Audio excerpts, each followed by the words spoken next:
السلام علیکم day reader and listeners, Urdu novels library میں آپ کا ڈھیر سارا ویلکم۔ عنکبوت بائی نور راجپوت کی ایپیسوڈ نمبر 13 لے کر حاضر ہوئی ہوں۔ اگر آپ نے ابھی تک میرے اس چینل کو سبسکرائب نہیں کیا تو جلدی سے ابھی سبسکرائب کر دیں، لائک اینڈ شیئر کریں اور اپنی رائے کامنٹ باکس میں لازمی دیں۔ یہ ویڈیو جیسے ہی مجھے ملی ہے، مینس کی PDF مجھے جیسے ہی اویلیبل ہوا ہے، میں نے فوراً آپ لوگوں کے لیے ریکارڈنگ کے لیے بیٹھ گئی ہوں، اور یہ آج ہی آئی ہے اور یہ آج ہی آپ لوگوں کو مل جائے گی نیو ایپیسوڈ، ٹھیک ہے؟ اور نیکسٹ ایپیسوڈ جو ہے وہ نیکسٹ 15 ڈیز کے بعد آئے گی، تو پلیز آپ لوگ مجھ سے یہ گلا مت کیا کریں کہ نیکسٹ ایپیسوڈ جلدی دے دیں، یہ ابھی آن گوئنگ ہے، ناول رائٹر لکھ رہی ہیں، تو پھر آپ کو اس حساب سے ملے گا، ٹھیک ہے؟ مجھے جیسے ہی اویلیبل ہوتا ہے PDF میں آپ لوگوں تک پہنچا دیتی ہوں، یہ ابھی ملا ہے مجھے اور میں ابھی آپ لوگوں کے لیے ریکارڈ کر رہی ہوں، تو پلیز ایک چھوٹا سا لائک کمنٹ کر دیں تاکہ میری حوصلہ افزائی ہو، اور آپ لوگوں کے لیے جلدی جلدی کوشش کروں کہ سب سے پہلے آپ لوگوں کو جو ہے وہ ناول پرووائڈ کروں، ٹھیک ہے؟ چلیں اسٹارٹ کرتے ہیں۔ عنکبوت، معرفت اور محبت سب کو نہیں ملتی، آج کل نور راجپوت۔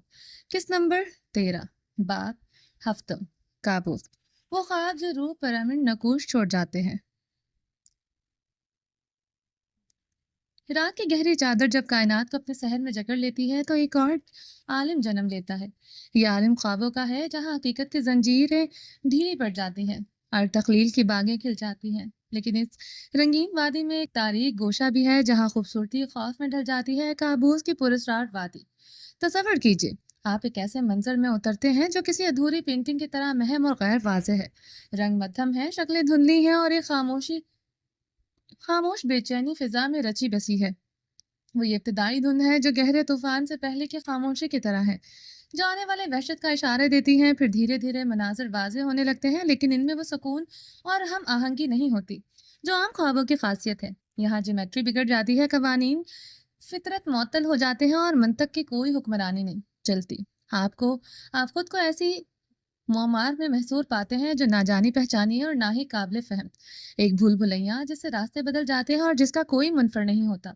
روشنی اور تاریکی کا کھیل بھی یہاں ایک اذیت ناک صورت اختیار کر لیتا ہے۔ تیز چھپتی ہوئی روشنیاں اچانک گہرے سائے میں ڈوب جاتی ہیں اور ان سایوں میں ایسی شکلیں رینگتی ہوئی محسوس ہوتی ہیں جو مکمل طور پر نظر نہیں آتی، لیکن ان کی موجودگی ایک سرد خوف کی لہر آپ کے رگ و پے میں دوڑا دیتی ہے۔ آوازیں جو عام طور پر سکون بخش یا معنی خیز ہوتی ہیں، یہاں ایک غیر مانوس اور پریشان کو ناہن اختیار کر لیتی ہیں۔ دور کی سرگوشیاں چیخوں میں بدل جاتی ہیں، مانوس الفاظ بے معنی ہذیان بن جاتے ہیں اور کبھی کبھی ایک گہری خاموش گرج سنائی دیتی ہے جو آپ کے وجود کی بنیادوں کو ہلا کر رکھ دیتی ہے۔ کابوس کی سب سے دل فریب بات یہ ہے کہ اس میں حواس کی نازک دنیا بکھر جاتی ہے۔ چھونے کا احساس سرد اور لیسدار ہو سکتا ہے، ذائقہ کڑوا اور ناگوار، اور خوشبو اسٹرانگ سڑاند اور موت کی یاد دلاتی ہے۔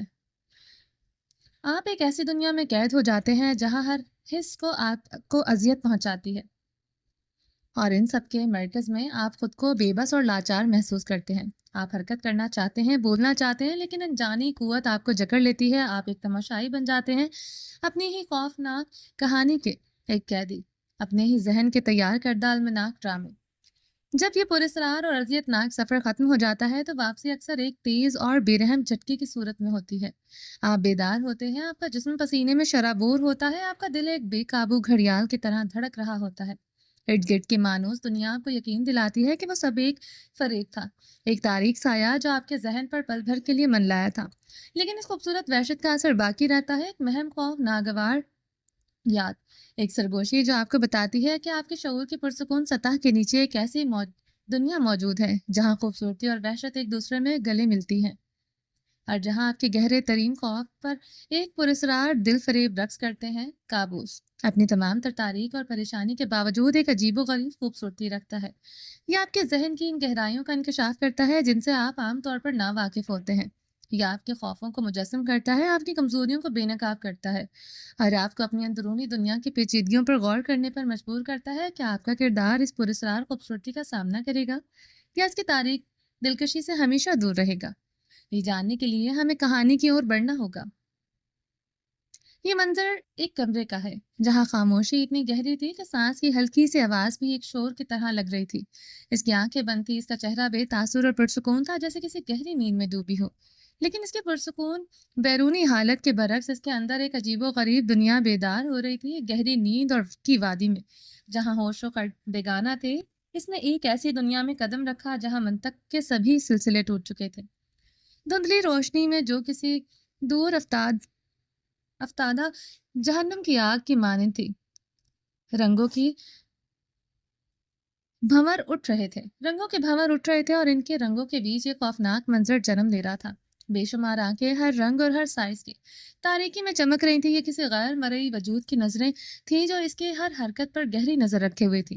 پھر دھیرے دھیرے نظروں نے ایک واضح شکل اختیار کرنا شروع کر دی۔ رنگ برنگی مکڑیاں جس کے جسم مسخ شدہ اور غیر فطری تھے سائے سے نکل کر رینگنے لگے۔ ان کی ٹانگیں جو کسی تیر دھار آلے کی طرح پتلی اور نوکیلی تھی، فرش پر ایک بے ہنگم سرسراہٹ پیدا کر رہی تھی۔ ان کے جسموں پر ابھرے ہوئے عجیب و غریب نشانات کسی قدیم اور شیطانی زبان کے حروف لگ رہے تھے۔ ہوا میں ایک بھاری اور ناگوار سکوت طاری تھا جسے صرف ان مکڑیوں کی سرسراہٹ اور اس کے اپنے قابو دھڑکتے دل کی آواز توڑ رہی تھی۔ ایک مہم ساز ہر آلود دھواں ان کے جسموں سے اٹھ رہا تھا جس سے اس کے حواس معاف ہوتے جا رہے تھے۔ ان کی حرکت میں ایک غیر فطری تیزی تھی جیسے وہ کسی شیطانی ارادے کے تحت ان کی جانب لپک رہی ہو۔ ان کی چمکدار آنکھیں جو اب واضح طور پر نظر آ رہی تھی اس کے وجود میں گہرا خوف پیدا کر رہی تھی۔ یہ محض کیڑے نہیں تھے، ان میں قدیم اور بدنیتی بھری ذہانت جھلک رہی تھی۔ وہ قریب پہنچے تو ان کے جبڑوں سے باریک اور زہریلے لعاب کی بوندیں ٹپکنے لگیں۔ ان کے جسموں سے ایک سرد آور لرزہ خیز توانائی نکل رہی تھی جو اس کی جلد پر برف کی مانند محسوس ہو رہی تھی۔ پھر انہوں نے حملہ کر دیا۔ ایک ساتھ بے شمار ٹانگیں اس کے جسم پر پھیل گئیں جیسے کوئی شیطانی جال اسے اپنی گرفت میں لے رہا ہو۔ ان کے تیز اور نوکیلے حصے اس کی جلد میں پیوست ہونے لگے اور ایک کربناک درد اس کی رگوں میں دوڑ گیا۔ وہ چیخنا چاہتی تھی لیکن اس کی آواز اس کے حلق میں ہی دم توڑ گئی۔ وہ بے حس و حرکت پڑی تھی، ایک زندہ شکار جس پر رنگ برنگی خوفناک مخلوق اپنی فتح کا جشن منا رہی تھی۔ اس کا جسم ان کے زہریلے لمس سے سن ہو جاتا تھا اور ایک گہرا اور ناقابل بیان خوف اس کی روح کو اپنی گرفت میں لے رہا تھا۔ یہ محض خواب نہیں تھا، یہ ایک ایسی تاریک حقیقت تھی جو اس کی روح میں ہمیشہ کے لیے نقش ہو جانے والی تھی۔ یہ ایک ایسا خوف تھا جس کی کوئی منطقی وضاحت نہیں تھی، ایک ایسا پراسرار خطرہ جو اس کے لاشعور کی گہرائیوں سے ابھر کر آیا تھا۔ کیا یہ مکڑیاں اس کی کسی اندرونی خوف یا راز کی علامت تھی؟ یہ سوال اس خاموش کمرے میں معلق تھے جیسے کوئی نہ حل ہونے والی پہیلی ہو۔ رات کے 10 بج رہے تھے جب وہ آفس سے نکلا تھا۔ ازوا کو گھر پہ کام تھا، آج وہ شام 5 بجے ہی چلی گئی تھی۔ رئیس اس وقت خود ڈرائیو کر رہا تھا اور ذہن پوری طرح سے اپنے نئے پروجیکٹ میں اٹکا تھا۔ آج کا دن مصروف اور تکان بھرا تھا۔ اس کا موبائل ایپل کار پلے کے ذریعے گاڑی سے کنیکٹڈ تھا اور گاڑی میں جون ایلیا کی شاعری گونج رہی تھی، بنا کسی میوزک کے، بنا کسی دھم دھم کے۔ مدھم سے دلخداش سی آواز اور زیر لب دہراتا ہوا رئیس، کتنے عیش سے رہتے ہوں گے، کتنے اتراتے ہوں گے، جانے کیسے لوگ وہ ہوں گے جو اس کو بھاتے ہوں گے۔ شام ہوئے خوش باش یہاں کہ میرے پاس آ جاتے، میرے بجھنے کا نظارہ کرنے آ جاتے ہوں گے۔ خلاف معمول آج رش کافی کم تھا۔ اس کی سلور رنگ کی مرسیڈیز بینز جی کلاس سڑک پر تیزی سے آگے بڑھ رہی تھی۔ جو نہ آنے والا ہے نہ اس سے مجھ کو مطلب تھا، آنے والوں سے کیا مطلب، آتے ہیں تو آتے ہوں گے۔ اس کی یاد کی بات صبا میں تو کیا ہوتا ہوگا، یوں ہی میرے بال ہیں بکھرے اور بکھر جاتے ہوں گے۔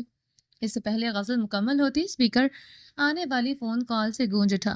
رئیس نے ایک نظر اسکرین پر ڈالی اور اس کے منہ کے زاویے بگڑ گئے۔ آخر سونیا سلطان اسے فون کیوں کر رہی تھی؟ اس نے فون نہیں اٹھایا۔ گاڑی پھر سے گونج اٹھی، بار بار فون آنے پر اسے اٹھانا پڑا۔ کہیے محترمہ، اب کیا دھماکہ کرنا ہے؟ اس کی مصروف سی آواز سنائی دی۔ اگر میں کہوں کہ رئیس اورنگزیب کی جان میری مٹھی میں ہے تو کیا کرو گے؟ اس کی بات سنتے ہی رئیس کا بے ساختہ قہقہ ابھرا۔ سونیا سلطان نے سستے نشے کب شروع کر دیے۔ لہجہ تمسخرانہ تھا۔ وہ اس کا مذاق اڑا رہا تھا۔ جب سے مینار کی ہم شکل سامنے آئی ہے، رئیس کی ہنسی کو بریک لگی۔ صاف صاف بات کرو۔ وہ فوراً سنجیدہ ہوا، تیوری چڑھ گئی۔ اگر میں کہوں کہ فجر معراج موت کے سفر پر رواں ہے تو کیا کرو گے؟ اس کا انداز ایسا تھا کہ رئیس لب بھینچ کر رہ گیا۔ اس کا اور سونیا کا ایسا مذاق نہیں تھا جو وہ اس پہر فون کر کے اسے لطیفے سنائے۔ اپنے حصے کی موت سب کو چھیلنی ہے، اس نے سرد لہجے میں جواب دیا جبکہ آنکھوں میں سوچ کی پرچھائیاں تھی۔ یعنی تم اسے نہیں بچاؤ گے؟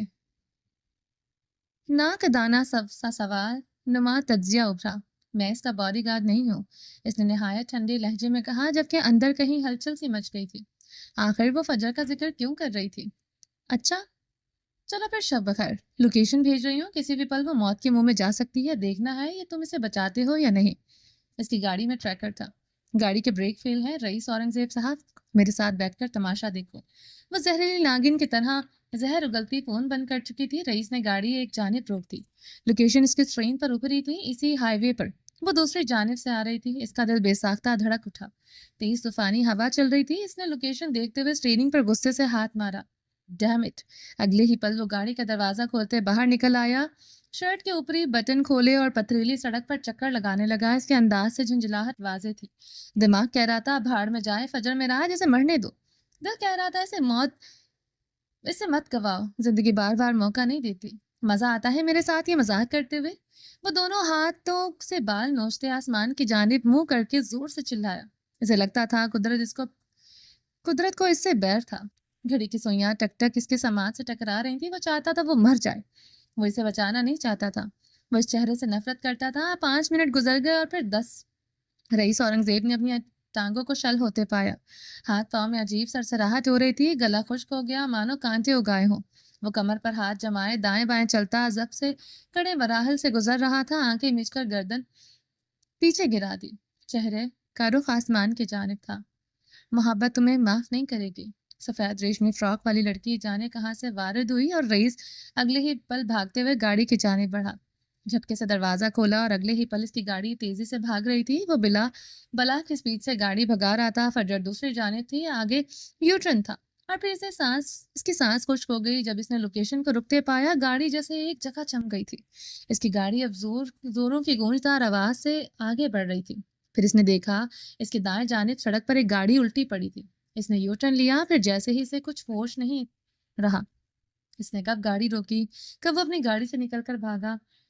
اب جھک کر اس کی گاڑی کا دروازہ کھولنے کی کوشش کر رہا تھا پر ناکام رہا۔ ونڈو اسکرین کا شیشہ آدھا ٹوٹ چکا تھا۔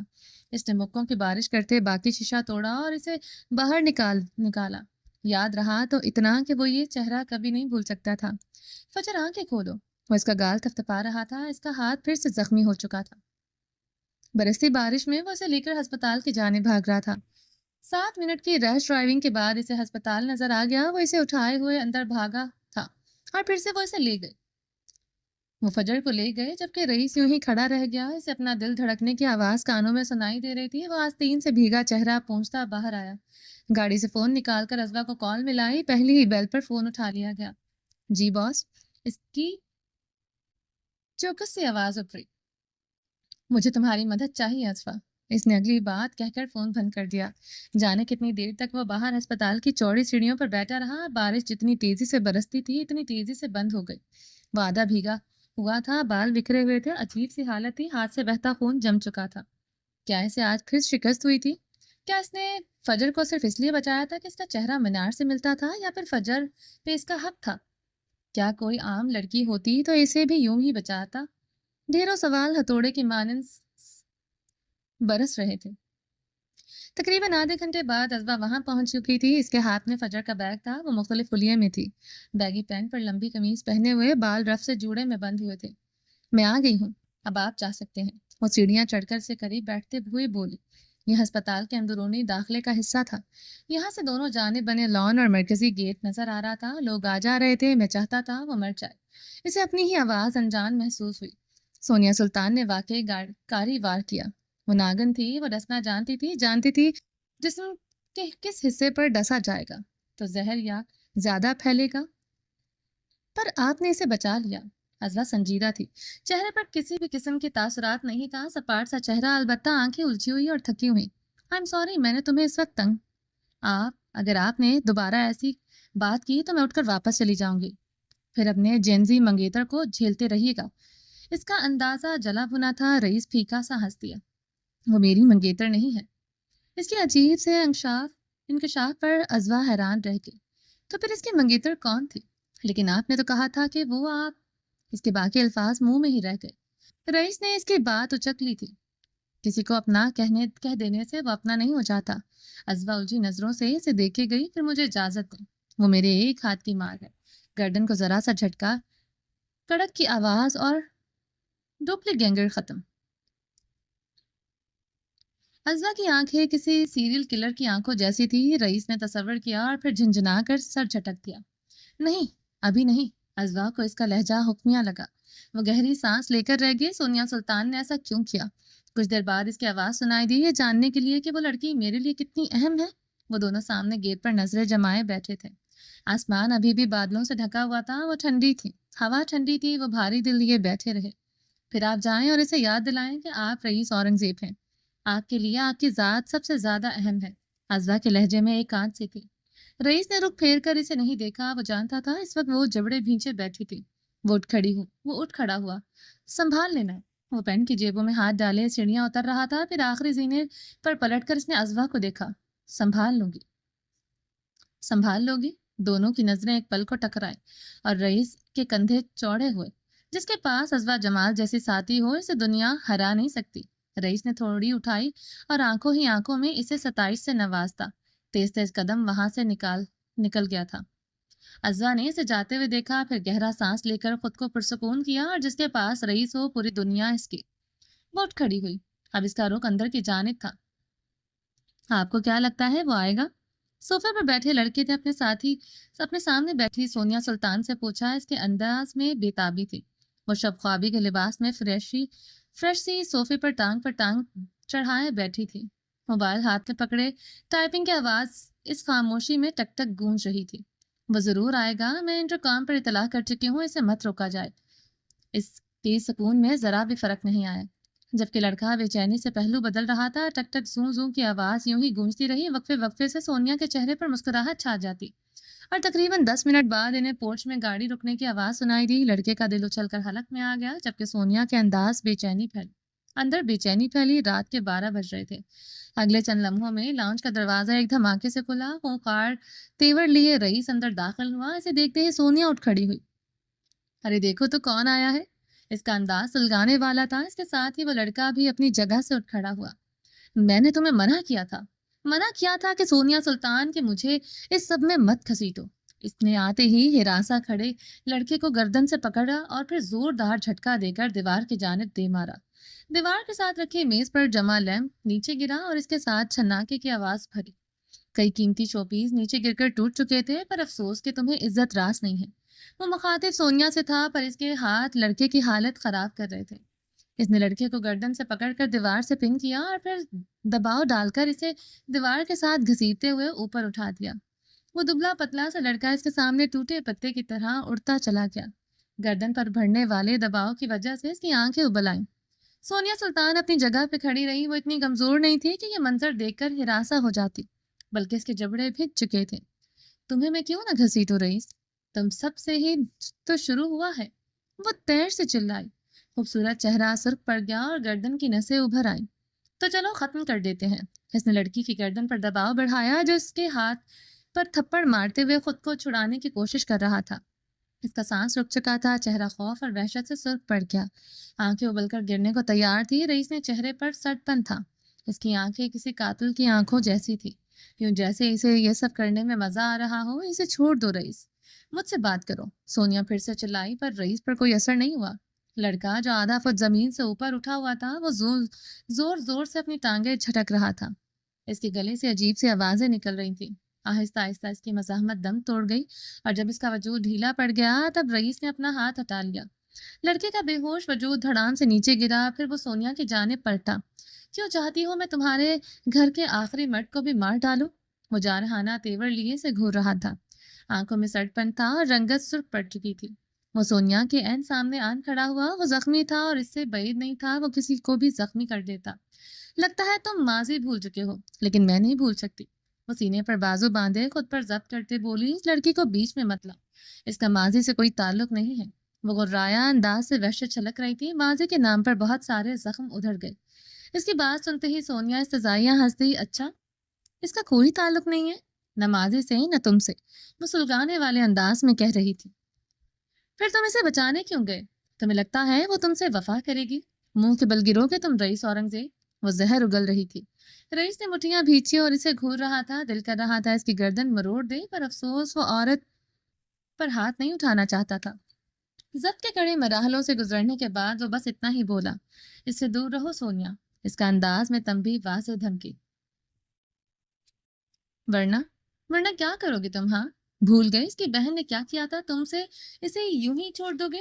2 قدم بڑھاتے اس کے قریب اٹھائی گردن اٹھا کر اسے دیکھنے کی کوشش کی۔ رئیس کی سیاہ آنکھیں سرخ انگارہ تھی، ماضی کے کئی مناظر فلیش بیک کی طرح آنکھوں کے سامنے گھوم گئے۔ اسے دور رہو سونیا، یہ میری آخری وارننگ ہے۔ وہ اس پر آخری نظر ڈال کر پلٹ گیا۔ پیچھے سے سونیا کی تالی کی آواز گونجی، وہ دونوں ہاتھوں کو آپس میں پیٹ رہی تھی۔ واہ واہ رئیس، کیا کہنے تمہارے؟ اسے مجھ سے بچا رہے ہو تاکہ خود مار سکو؟ تم سے اسے کون بچائے گا؟ وہ جس قدر چالاک تھی، اسے یوں ہی نہیں جانے دے سکتی تھی۔ اس کے لفظوں نے رئیس کے قدموں میں زنجیر ڈالی۔ وہ جبڑے بھینچے واپس پلٹا اور پھرتی سے اس کے سامنے پہنچا۔ اسے تکلیف دینے کا، اسے درد دینے کا، اسے رلانے کا حق صرف میرا ہے۔ اس پہ سارے حق میرے ہیں، اسے دور رہو۔ وہ نرم خوبصورت آنکھیں، وہ خوش گفتار لہجہ جانے کہاں غائب ہو گیا تھا۔ یہ جتاتی آنکھیں تھی، یہ شعلے اگلتی آنکھیں تھی۔ یہ رئیس اس رئیس سے مختلف تھا جسے لوگ جانتے تھے۔ اس کی بات سنتے ہی سونیا کا کہکہ گونج اٹھا۔ بس یہی تو سننا چاہتی تھی۔ وہ ادائے بے نیازی سے مسکرائی۔ رئیس نے بھویں سکیڑ کر اسے دیکھا، پھر وہ بنا کچھ بولے پلٹ گیا۔ مار دو اسے رئیس، ورنہ برباد ہو جاؤ گے۔ وہ تمہیں کہیں کا نہیں چھوڑے گی، ایک قتل اور سہی۔ وہ اسے اکسا رہی تھی۔ رئیس رک گیا لیکن پلٹا نہیں۔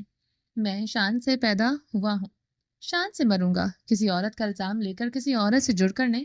ہاں، مر چکی عورت کا سوگ لے کر ضرور مرو گے۔ کمبخت نے ایسا گہرا وار کیا تھا کہ رئیس تڑپ کر رہ گیا۔ اسے اپنی سانس سینے میں ہی اٹکتی محسوس ہوئی تھی۔ گلے میں پھندا لگ گیا، دل کیا پوری دنیا کو آگ لگا دے۔ شروعات سونیا سلطان سے کرے اور انت خود پر تھی، لیکن یہ وقت ٹھیک نہیں تھا۔ وہ جس طوفان کی طرح آیا تھا، اسی طرح واپس چلا گیا۔ اس کے جاتے ہی سونیا کی مسکراہٹ غائب ہوئی تھی۔ اس کی نظر نیچے پڑے بے سود وجود پر پڑی اور وہ تیزی سے اس کی جانب لپکی۔ بدر کوئی ہے؟ بدر جلدی آؤ۔ وہ ملازم کو پکار رہی تھی، جبکہ اندر جلتی آگ کافی حد تک بجھ چکی تھی۔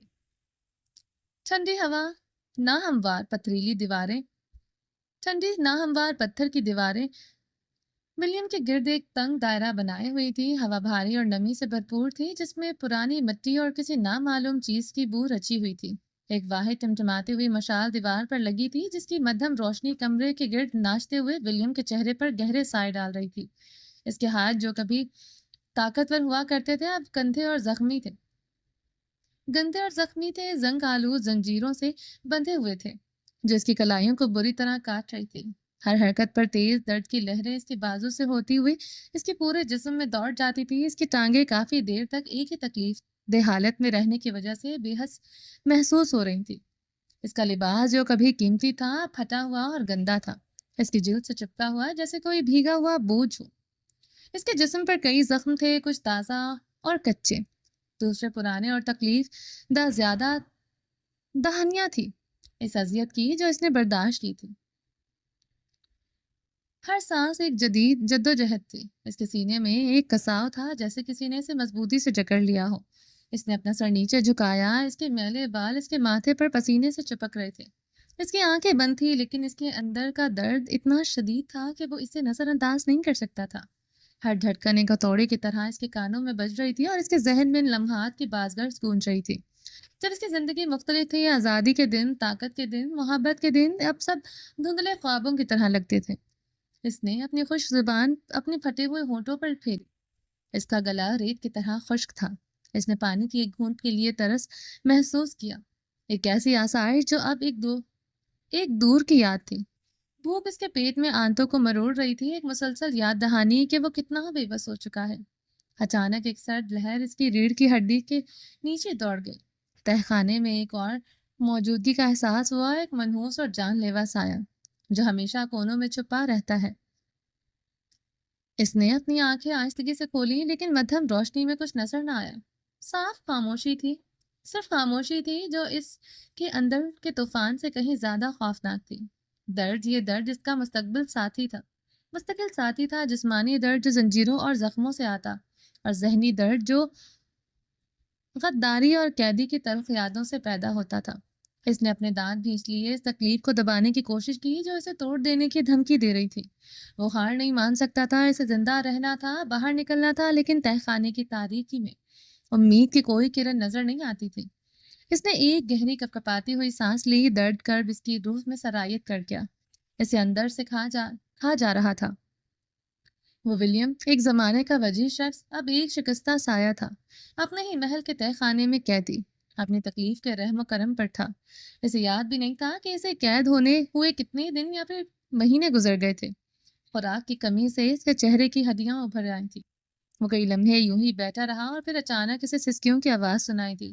اس نے آنکھیں پھاڑ کر دیکھنا چاہا، اس کے ساتھ ہی دائیں جانب سفید کپڑوں میں ملبوس وہ گھٹنوں میں سر دیے رو رہی تھی۔ وہی کپڑے جو اس نے اس وقت پہن رکھے تھے جب اسے پاکستان چھوڑ کر آیا تھا۔ اس کا رونا، اس کی سسکیاں ولیم کو تکلیف دے رہی تھیں۔ مجھے جانے دو ڈیڈ پلیز۔ اس کے لب ہولے سے پھڑ پڑائے۔ اسے اپنی ہی آواز دور سے آتی محسوس ہوئی اور پھر اچانک آہٹ کا احساس ہوا۔ اس کا گلا خشک ہو گیا، سیڑھیوں سے کوئی نیچے اتر رہا تھا۔ اسے زرد سی روشنی دکھائی دی، جیسے ہی اٹھنے کی کوشش کی بیڑیوں نے بندھا اس کا وجود جھنجھنا کر رہ گیا۔ وہ مدھم روشنی میں آنکھیں پھاڑ پھاڑ کر اس بڑے سے تہہ خانے میں دیکھنے کی کوشش کر رہا تھا اور پھر اسے نظر آیا ایک بچہ، ایک 8-9 سالہ بچہ، ہاتھ میں مشال تھامے وہ سیڑھیاں اتر رہا تھا۔ وہ مشال کو گھماتے چاروں جانب دیکھ رہا تھا جیسے کچھ ڈھونڈ رہا تھا۔ مجھے جانے دو، خدا کا واسطہ ہے، ولیم اسے دیکھتے فوراً بولا۔ اسے لگا شاید وہ اس کی مدد کو آیا ہو۔ بچے نے آواز پر پلٹ کر دیکھا اور اگلے ہی پل ایک دھماکہ سا ہوا۔ دیوار کے ساتھ بندھے ولیم کا وجود سن رہ گیا۔ یوں لگا جیسے دنیا کی ساری ٹھنڈ اس کے وجود میں بھر گئی ہو۔ اس کی آنکھیں جو اندر دھس گئی تھی وہ پٹ پڑی۔ اس کی آنکھوں کی عین سامنے کھڑا بچہ وہ خود تھا، 9 سالہ ولیم، جو اچانک ایک رات ان دردناک آوازوں سے پریشان ہو کر ان کا پیچھا کرتے تہ خانے تک پہنچ گیا تھا۔ وہ اس کے سامنے ہی کھڑا تھا۔ وہ خوف زدہ اور پھٹی پھٹی نگاہوں سے دیوار کے ساتھ بندھے اس وجود کو دیکھ رہا تھا۔ اس نے خود کو نہیں پہچانا۔ زنجیروں سے بندھے ولیم کی زبان تالوں سے چپک گئی۔ یوں لگا جیسے اس کے جسم سے روح کھینچ لی گئی ہو اور بس جگہ ایک عجیب سی حرارت تھی جو اس کے وجود میں بھر رہی تھی۔ دونوں ایک دوسرے کو خوفزدہ نگاہوں سے دیکھ رہے تھے۔ پھر 9 سالہ ولیم بے طرح چلانے لگا۔ اس کے ہاتھ سے مشال چھوٹ کر گر گئی۔ پورے تہہ خانے میں اس کی چیخوں کی آواز گونج گئی اور پھر کچھ دیر بعد ولیم وہیں ایک جانب ڈھہ گیا۔ تہہ خانے میں خاموشی چھا گئی۔ دیوار سے بندھا ولیم پھٹی پھٹی نگاہوں سے اس منظر کو دیکھ رہا تھا۔ یہ اس کی سمجھ سے باہر تھا۔ یوں لگا جیسے اس کے دماغ پر کسی نے پوری قوت سے ضرب لگائی ہو۔ وہ بلبلا اٹھا اور پھر دیکھتے ہی دیکھتے وہ بھی ایک جانب گر گیا۔ تہہ خانے میں پھر سے خاموشی چھا گئی، ایک پراسرار خاموشی، ناچتی ہوئی اور مسکراتی ہوئی خاموشی۔ یہ کیا تھا؟ عقل سے ماورا، شعور سے پرے۔ یہ کیسا لمحہ تھا؟ کیا یہ معرفت تھی؟ کیا یہی قدرت تھی؟ وہ لمحہ جب دو وقت آپس میں جڑ گئے ہوں۔ اس لمحے کو آپ کیا نام دیں گے؟ سکوت شب میں وہ غلطاں تھی بستر غم پر کہ ایک مہم تخلیل نے گھیرا اسے دم پر۔ نہ جانے کس جہاں نے دگر کی تھی وہ مخلوق، رنگوں میں ڈوبی عجب ان ساخت و مخلوق۔ وہ رینگتی آئیں سوئے اس وجود نحیف، ہر جنبش ان کے لیے ہوئے ایک پیغام حنیف۔ نہ تھی کوئی صدا، نہ کوئی آہت پا ان کی، بس ایک سرسراہٹ جو بڑھتی ہی گئی پل پل کی۔ تماشائے عجب تھا وہ رنگوں کا ایک سیلاب جو اس کے جسم کی جاں رواں تھا بے حجاب۔ ہر رنگ میں پہنا تھی ایک داستان نہا۔ کیا خوف تھا وہ یا کوئی بھولا ہوا گماں؟ چپک گئی بدن سے رگوں پہ میں اترے۔ یہ کیسی گرفت تھی کہ جان بھی نہ چھڑے؟ یہ منظر ہولناک، یہ تعبیر طلسمات، کیا اس کی ذات کے تھے یہ پیچیدہ التباسات؟ کوئی تو گہرائی تھی اس خواب کے پردے میں جو چھپی تھی اس لڑکی کی بے خبر نیند میں۔ یہ مکڑیاں، یہ رنگ، یہ بڑھتا ہوا احساس شاید کسی حقیقت کا تھا مہم انکشاف۔ ٹھنڈے پرسکون کمرے میں لیٹے اس وجود نے پت سے آنکھیں کھول دی۔ نہ سر مارا، نہ وجود میں کوئی جنبش ہوئی۔ اس کا پورا جسم ٹھنڈا تھا۔ مکڑیوں کی نوکیلی ٹانگیں اب تک اپنے وجود پر محسوس ہو رہی تھی۔ سردی کا احساس بڑھتا گیا۔ وہ آنکھیں کھول کر دیکھنے کی کوشش کر رہی تھی، آخر وہ کہاں تھی؟ ذہن دھیرے دھیرے سوچنے کے قابل ہوا تو اسے رات والا واقعہ یاد آیا۔ ایک پل کو لگا وہ مر چکی ہے اور قبر میں اس کے جسم پر کیڑے رینگ رہے ہیں، پر یہاں روشنی تھی۔ اس نے آنکھیں پھر سے بند کی، وہی احساس قائم رہا۔ اس نے پھر سے آنکھیں کھول دی۔ اس کی نظریں سفید سیلنگ پر جمی تھی۔ اس بار اس نے گردن موڑ کر دیکھا تو اسے دائیں جانب میز رکھا نظر آیا۔ جسم کو ہلانے کی کوشش کی تو اس بار جسم میں جنبش ہوئی۔ پھر وہ ایک جھٹکے سے اٹھ بیٹھی۔ پورے جسم میں درد کی لہریں پھیل گئیں۔ کھڑکی کے آگے پردہ تھا، پر باہر سے روشنی نظر آ رہی تھی۔ اسے دائیں جانب میز کے ساتھ رکھے صوفے پر ازوا بیٹھی نظر آئی۔ اس کے ہاتھ میں فجر کا موبائل تھا جسے وہ الٹ پلٹ کر دیکھ رہی تھی۔ آہت پر اس نے سر اٹھا کر دیکھا۔ فجر کو اپنی جانب گھورتے پا کر وہ اٹھ کھڑی ہوئی۔ فائنلی تمہیں ہوش آ ہی گیا۔ لمبی تڑنگی ازوا اس کے سامنے کھڑی تھی۔ اس کے چہرے پر بیزاری تھی۔ اس نے ہاتھ میں پکڑا فجر کا فون اس کے بیڈ پر اچھال دیا۔ کافی سستا سا فون تھا۔ اسے بالکل پسند نہیں آیا کیونکہ ٹیکنالوجی کے معاملے میں وہ کافی اپ ٹو ڈیٹ تھی۔ تم کون ہو؟ فجر نے ہاتھ اور سر میں اٹھتی درد کی ٹیس کو نظر انداز کرتے آنکھیں چھوٹی کر کے اسے گھورا۔ وہ اسے پہلے بھی دیکھ چکی تھی لیکن کہاں؟ میں تمہاری مسیحا ہوں، تمہیں بچانے والی۔ اب مجھے شکریہ بولو تاکہ میں یہاں سے جا سکوں۔ وہ اس کے قریب آ کر آئی بروز کاٹتے بولی۔ اس کے قریب آتے ہی ایک تیز خوشبو فجر کے نتنوں سے ٹکرائی۔ اس کی قوت شامہ سونگنے کی حس فوراً جاگ اٹھی۔ میں مسیحا ہوں، میں مسیحاؤں پر یقین نہیں رکھتی، وہ تڑک کر بولی۔ تمہیں اپنے عقائد بدل لینے چاہیے ازوا، دو بدو بولی۔ فجر کچھ لمحوں کے لیے خاموش ہو گئی، پھر اس کی الجھن بھری آواز گونجی۔ کیا تم رات سے یہی ہو؟ اس نے الٹا سوال کیا۔ اس کی نظریں اب کمرے میں کچھ ڈھونڈ رہی تھی، کھوجتی ہوئی نظریں، لیکن اسے میز پر رکھے اپنے بیگ کے علاوہ کچھ اور نظر نہیں آیا۔ ہاں، اور ایک لڑکی ہونے کے ناطے مجھے تم پر افسوس ہے کہ تم نے زندگی کے کئی قیمتی گھنٹے بے ہوشی میں گزار دیے۔ اتنی دیر بے ہوش کون رہتا ہے؟ وہ خلاف توقع زیادہ بول رہی تھی۔ انداز میں الجھن دی۔ کیا تم نے شاور لیا ہے؟ اپنا پرفیوم بدلا ہے؟ فجر نے اپنی ٹانگوں سے کمفرٹر اتارتے عجیب سے لہجے میں سوال کیا۔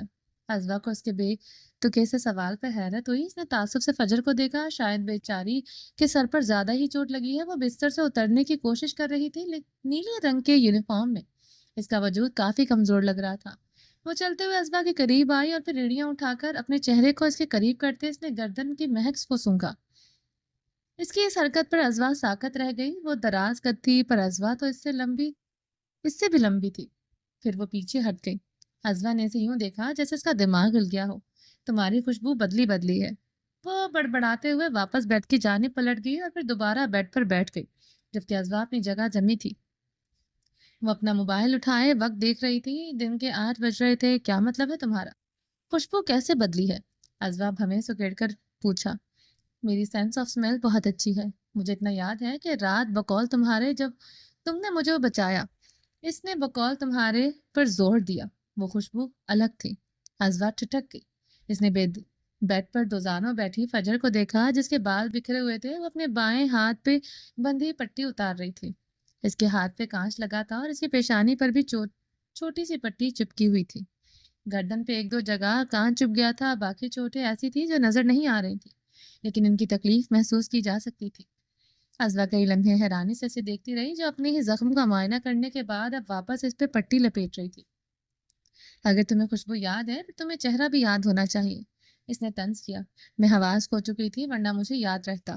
ہاں، میرے سینس آف سمیل کافی کام کر رہی تھی، اسی لیے خوشبو یاد ہے۔ بائی دا وے، تم نے مجھے کیسے بچایا؟ اس نے گردن اٹھا کر ازوا کو دیکھا۔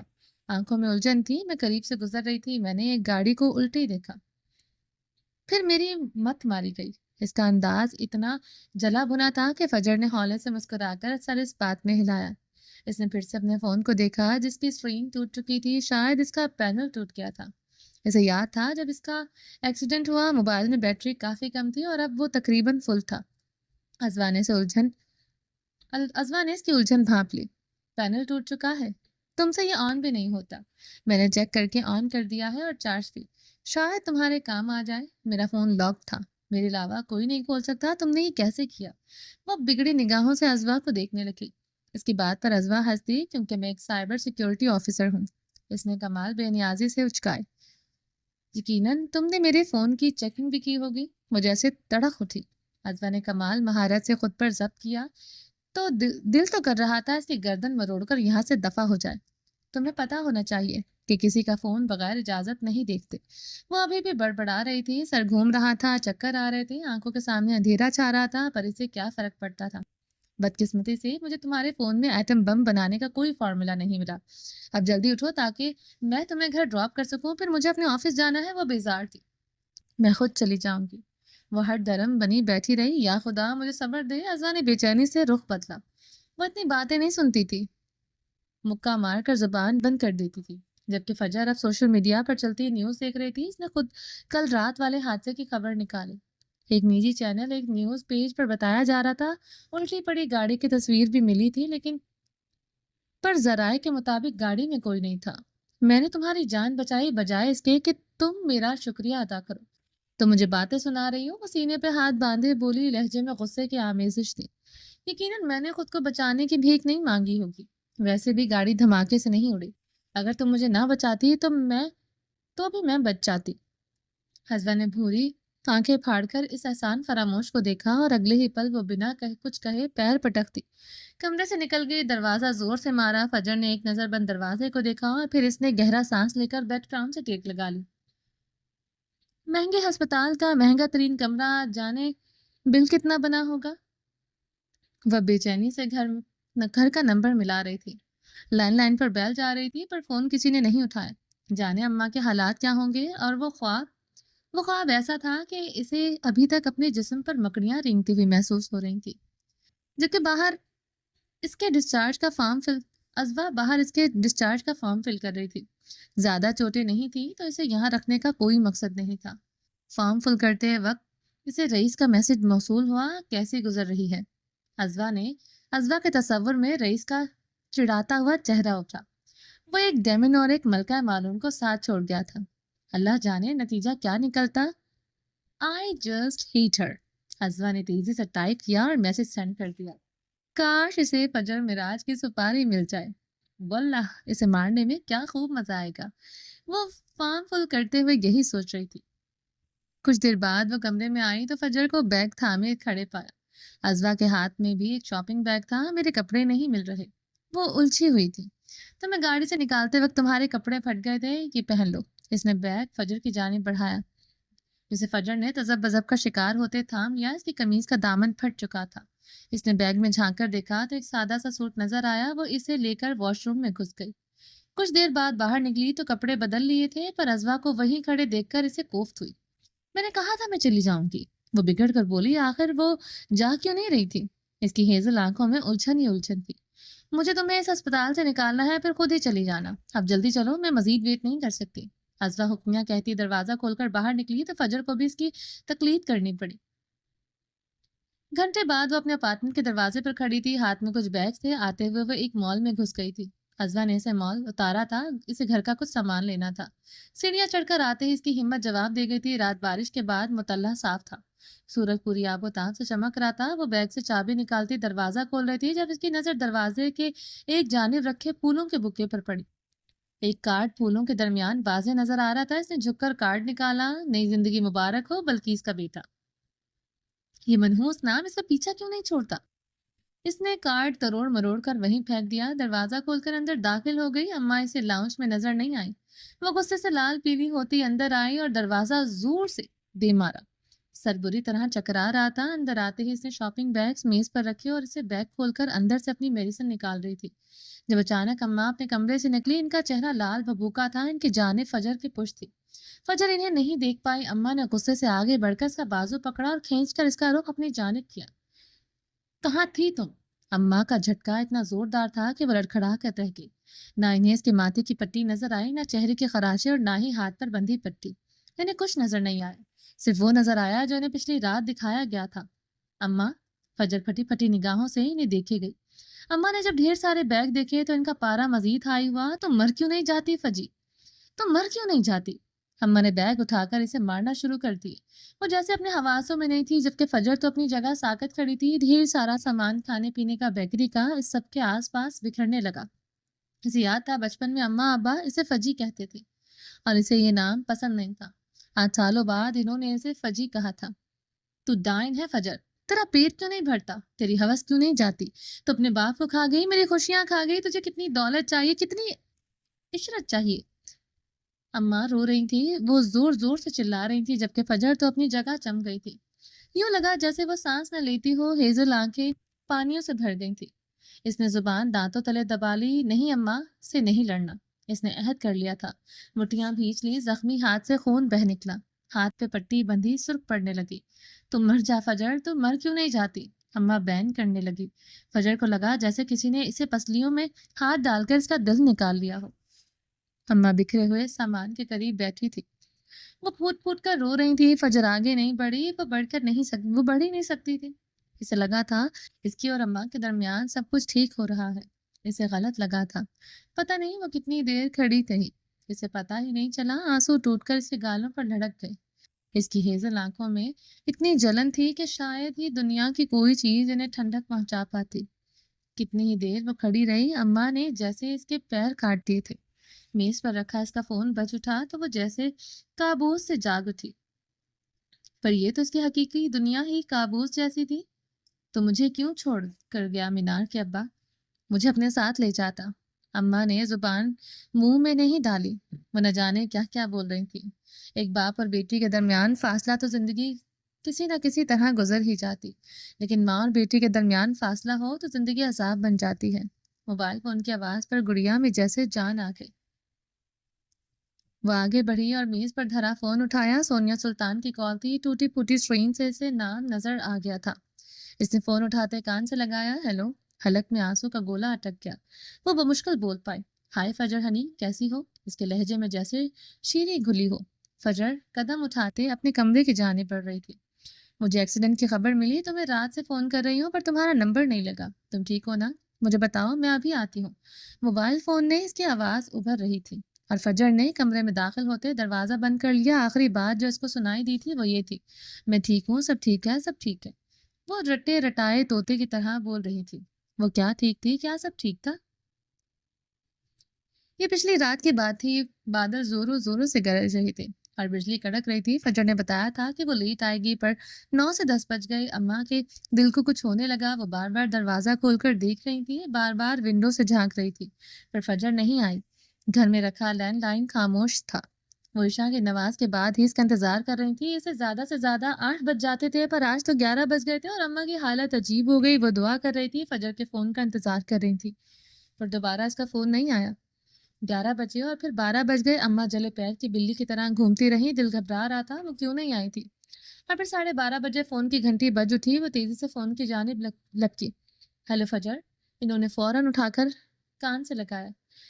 حلق خشک تھا اور جسم تپ رہا تھا، یوں جیسے بخار ہو۔ فجر، فجر، فجر۔ دوسری جانب سے ایک مردانہ بھاری آواز ابھری۔ آئی نہیں فجر؟ لہجہ سزا تھا۔ اماں کی ریڑھ کی ہڈی میں سنسناہٹ ہوئی۔ کون؟ اماں کی آواز کانپ گئی۔ میں کون ہوں؟ مجھے بھول گئی آپ؟ آواز کو جتاتی ہوئی تھی۔ اماں کے ہاتھ سے فون چھوٹتے چھوٹتے بچا تھا۔ ان کی زبان تالو سے چپکی۔ پتہ ہے فجر کہاں ہے؟ کس کے ساتھ ہے؟ کیا کر رہی ہے؟ ترنم بیگم کی ساری کوششیں بیکار چلی گئی۔ فجر انہی راہوں پر چل پڑی ہے جن سے آپ اسے بچا رہی تھی۔ وہ آواز نہیں تھی، زہر تھا، زہر۔ اور یہ زہر اماں کے جسم میں پھیلتا چلا گیا۔ وہ آج گھر نہیں آئے گی اور کل جب وہ آئے گی پہلے جیسی نہیں رہے گی۔ آپ مجھ سے نہیں جیت سکتی، کبھی نہیں۔ اور پھر فون بند ہو گیا۔ ٹو ٹو ٹو کی اماں وہیں بیٹھتی چلی گئی۔ ان کے جسم سے جیسے جان نکل چکی تھی۔ اف فجر۔ فجر ٹوٹے پھوٹے لفظوں سے ان کے لبوں سے آزاد ہوئے۔ جو ڈر تھا وہ حقیقت کا روپ دھارے آنکھوں کے سامنے ناچنے لگا، اور پھر یہ سلسلہ رکا نہیں۔ پوری رات وقفے وقفے سے فون کی گھنٹی بجتی رہی۔ خباثت بھری ہنسی اس کے ساتھ ایک جملہ بار بار سنائی دے رہا تھا، آئی نہیں فجر؟ وہ نہیں آئی تھی۔ اماں ہر بار فجر کی امید میں فون اٹھاتی اور ہر بار انہیں یہی سننے کو ملتا۔ ساری رات آنکھوں میں کٹ گئی۔ تھک ہار کر انہوں نے فون اٹھانا ہی بند کر دیا۔ جب ایک جوان بیٹی پوری رات گھر نہ آئے اور ایک ماں کی رات آنکھوں میں کٹ جائے تو پھر اگلی صبح بالکل مختلف ہوتی ہے۔ اس کے برے سائے ساری عمر زندگی پر موت کی طرح منڈلاتے رہتے ہیں، اور فجر اس سے انجان تھی۔ وہ آئینے کے سامنے رکھے اسٹول پر بیٹھی تھی۔ چہرہ سپاٹ تھا جبکہ آنکھیں سرخ تھی، یوں جیسے لہو ٹپک رہا ہو۔ پپوٹے سوجے ہوئے اور نقوش سستے ہوئے تھے، اور وہ پچھلے آدھے گھنٹے سے شاور تلے کھڑی رہی تھی۔ ماتھے پر لگی وہ سنی پلاسٹ پٹی اتار رہی تھی۔ زخم واضح ہو گیا تھا، ہاتھ کا زخم گہرا تھا اور اس وقت ہاتھ میں درد کی تیسیں اٹھ رہی تھی، پر وہ یوں بیٹھی تھی جیسے کچھ محسوس نہ کرتی ہو۔ ایک واحد آواز جو کمرے میں گونج رہی تھی وہ اس ٹیپ کی تھی جو بیڈ کے سائڈ ٹیبل پر رکھی چل رہی تھی۔ اس بھری دنیا میں جہاں 8 بلین سے زیادہ انسان رہتے تھے، اسے واحد یہ ٹیپ اپنی لگتی تھی۔ کوئی بھی اس کا نہیں تھا۔ سچ شکر وہ کل اسے یہیں چھوڑ گئی تھی، ورنہ اس کے فون اور چشمے کے ساتھ یہ بھی ٹوٹ جاتی۔ نینسی مر گئی، محبت نے نینسی کو کھا لیا، نینسی نے خودکشی کر لی۔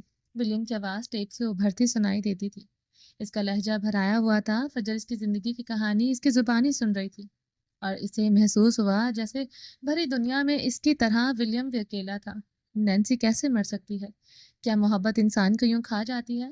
میں اسے نہیں بچا پایا، میں نے اپنی زندگی کی دوسری اہم عورت کو کھو دیا، میں ایک بزدل انسان ہوں، میں اسے نہیں بچا پایا۔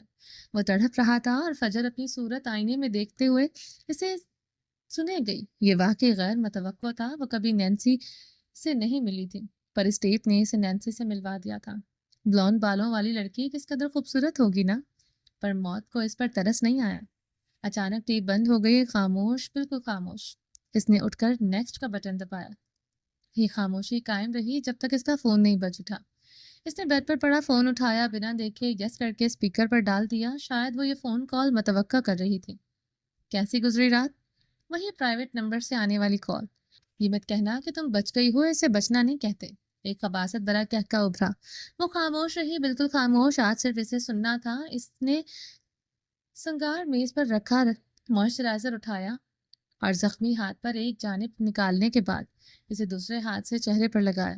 یہی عمل اس نے ہاتھوں اور پیروں کے لیے دہرایا۔ وہ بڑی مگن دکھائی دیتی تھی۔ کمرہ کا ایئر کنڈیشنر آن تھا، کمرے میں حد درجہ ٹھنڈک تھی۔ اس کے بائیں جانب کھڑکی تھی جس کا پردہ تھوڑا سا سرکا ہوا تھا، گلاس ونڈو سے آتی دھوپ اس کے بائیں جانب سے وجود کو روشن کر رہی تھی۔ دھانی رنگ کی صورت میں اس کا وجود دمک رہا تھا، آئینے میں نظر آتا اس کا وجود شعاع جیسا لگتا تھا۔ اس کی ہیزل آنکھیں چمک رہی تھی، وہ فی الوقت کپڑوں کے ہم رنگ دکھائی دیتی تھی۔ تمہیں پتا ہے اس سب کی وجہ کیا ہے؟ ازدو کی پکار سنائی دی۔ تمہارا یہ چہرہ، یہ خوبصورت چہرہ تمہاری موت ہے۔ بڑا غرور ہے نا تمہیں اپنی خوبصورتی پر، اب یہی چہرہ تمہارے گلے کا پھندا بنے گا۔ آواز کمرے میں گونجتی رہی۔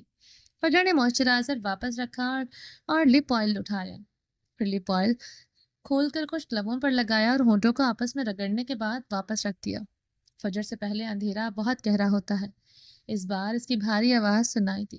رونے کے بعد اس کی آواز ہمیشہ بدل جاتی تھی۔ ایک عجیب سا سوز تھا جو آواز میں ابھرا ہوا تھا۔ تم کچھ نہیں کر سکتی، کچھ بھی نہیں۔ ایک اور کہکا ابھرا، اس کی بے بسی کا مذاق اڑایا جا رہا تھا۔ میں تمہیں رلاؤں گی، میں تم سب کو بہت رلاؤں گی۔ اس کے لہجے میں کچھ ایسا تھا۔ دوسری جانب ابھرتے کہکے کو بریک لگی۔ وہ بلوشان اٹھائے اپنے زرد پڑ چکے گالوں پر برش پھیر رہی تھی۔ اس کے وجود میں ٹھہراؤ تھا، اس کے لہجے میں ٹھہراؤ تھا۔ یہ وجود ایک الگ وجود تھا۔ ایک عورت جب موت کے منہ سے واپس آ جاتی ہے تب اس کے سارے ڈر ختم ہو جاتے ہیں۔ ایک عورت جس کے پاس کھونے کو کچھ نہیں بچتا، پھر اس سے بڑا مانسٹر کوئی نہیں دنیا میں۔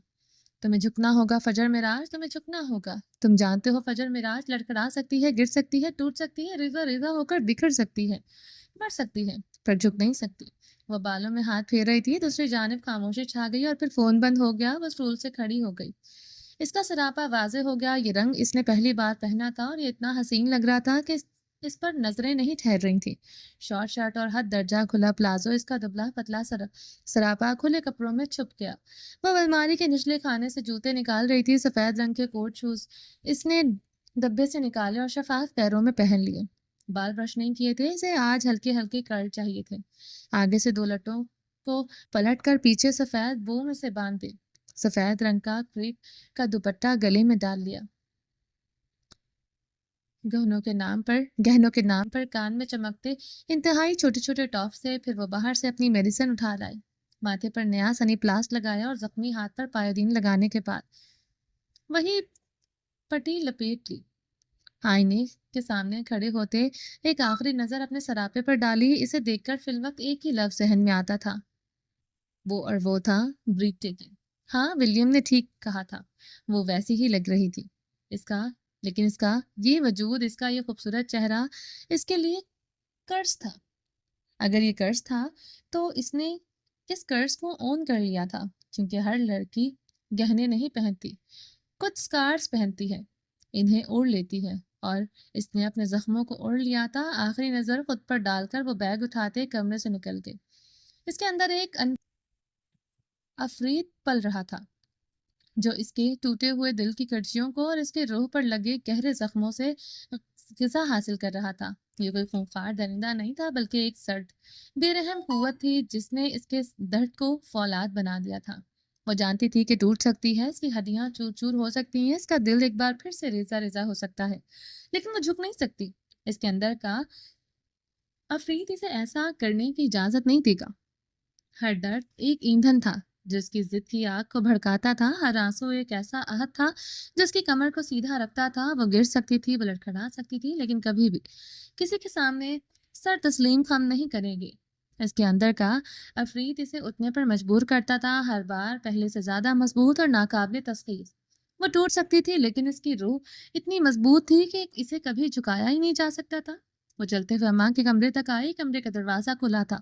اس نے دروازے میں کھڑے ہو کر اماں کو دیکھا جو اپنا صندوق کھولے بیٹھی تھی۔ اماں، میں آفس جا رہی ہوں۔ اس نے اماں کو اطلاع دی، پھر خارجی دروازے کی جانب بڑھ گئی۔ جیسے ہی اس نے دروازہ کھولا، سامنے ہی بانو کھڑی تھی۔ اس نے فجر کو سر سے پاؤں تک دیکھا۔ اللہ جی باجی، کتنی پیاری لگ رہی ہیں آپ۔ اس نے دونوں ہاتھ گالوں پر رکھ لیے، آنکھوں میں تحیر امڈ آیا، لیکن ماتھے کی پٹی دیکھ کر آنکھوں میں الجھن ابھری۔ سامان اچھے سے سمیٹ لینا۔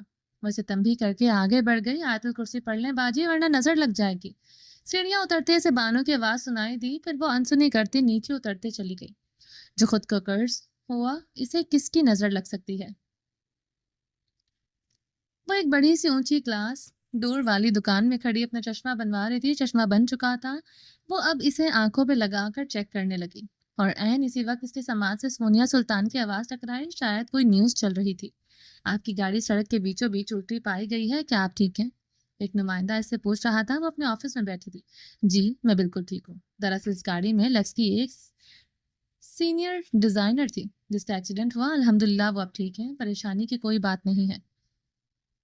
دراصل یہ خبر آپ کے مداحوں میں اس قدر پھیل گئی ہے کہ ہمیں آپ سے رابطہ کرنا پڑا۔ وہ مزید کچھ کہہ رہی تھی۔ وہ تب فجر کو احساس ہوا، دکان والے اسے عجیب نظروں سے دیکھ رہے تھے۔ اس نے سر اٹھا کر اسکرین کو دیکھا تو اس کی نظریں سمجھ آ گئی۔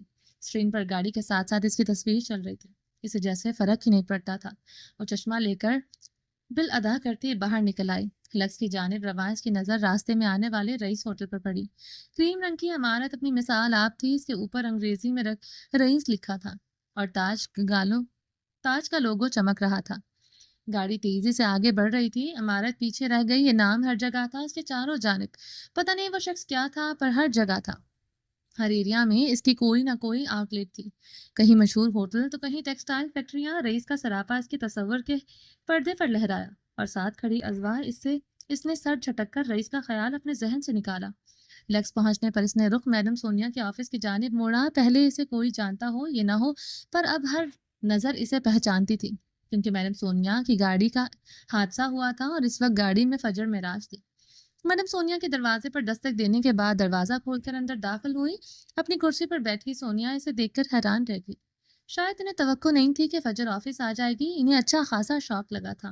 Good morning. دن کے 11 بجنے والے تھے۔ فجر نے پیشہ ورانہ انداز میں مسکراتے ہوئے کہا، فجر تم آفس آ گئی ہو؟ ان کے منہ سے بے ساختہ نکل گیا، آپ کو کیا لگا تھا اس چھوٹے سے حادثے کے بعد میں ڈر کر چھپ جاؤں گی؟ وہ اس حادثے کو چھوٹا کہہ رہی تھی جو کسی کے بھی اعصاب کو چٹک کر رکھ دیتا۔ میڈیا سونیا اپنی جگہ سے اٹھ کھڑی ہوئی۔ فجر کے چہرے پہ چھوٹی چھوٹی خراشیں تھی جو عموماً کانچ لگنے کے بعد ہوتی ہیں۔ ماتھے اور ہاتھ پہ پٹی بندھی تھی۔ وہ پورے قد سے کھڑی آب و تاب سے چمک رہی تھی۔ آؤ آؤ بیٹھو۔ سونیا نے اسے بیٹھنے کا کہا تو وہ کرسی پر ٹک گئی۔ مجھے کچھ ضروری باتیں ڈسکس کرنی ہے، پہلے یہ بتاؤ طبیعت کیسی ہے؟ وہ اتنا کیوں بن رہی تھی؟ میں ٹھیک ہوں، مجھے کچھ نہیں ہوا۔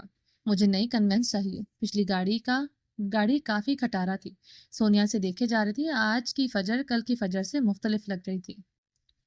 دوسرا یہ کہ مجھے پوری ٹیم چاہیے۔ پیرس میں ہونے والا شو یادگار ہونے والا ہے، تو اس کے لیے زیادہ کام کرنا ہوگا۔ میں صرف ایک نہیں، چند مزید کاسٹیوم ڈیزائن کرنا چاہتی ہوں۔